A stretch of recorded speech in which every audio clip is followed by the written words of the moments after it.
Bogus gang rape, काले धन की जांच, आईपीएल फिक्सिंग और 1984 के सिख दंगों की जांच के लिए एक स्पेशल टीम का गठन किया गया था। उसे आप और हम SIT यानी स्पेशल इन्वेस्टिगेशन टीम के नाम से जानते हैं। आमतौर पर सुप्रीम कोर्ट SIT का गठन तब करती है जब उन्हें लगता है कि सरकारी एजेंसियों की जांच में पूरी सच्चाई बाहर नहीं आई है या फिर सरकारी एजेंसियों द्वारा की गई जांच में उन्हें कोई कमी नजर आती है। SIT का गठन कई मामलों में राज्य और केंद्र सरकारें भी करती है।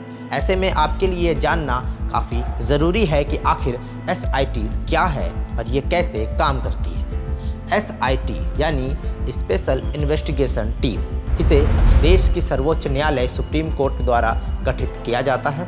SIT में रिटायर्ड जज और कुछ विशेषज्ञ रखे जाते हैं। SIT बिना किसी दबाव में आए हाई प्रोफाइल मामलों या लोगों के खिलाफ जांच का काम करती है। ज़्यादातर मामलों में सुप्रीम कोर्ट SIT का गठन करती है, लेकिन किसी मामले में राज्य सरकारें भी SIT का गठन कर सकती हैं।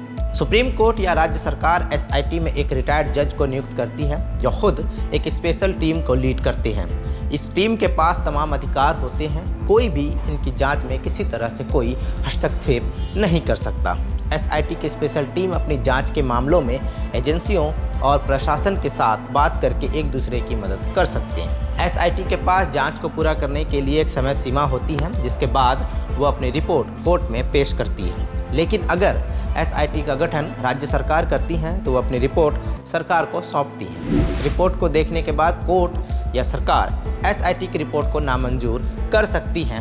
वहीं कई बार सुप्रीम कोर्ट अपनी बनाई हुई SIT की टीम की निगरानी भी खुद करती है या समय समय पर उनसे वह रिपोर्ट मांगती रहती है।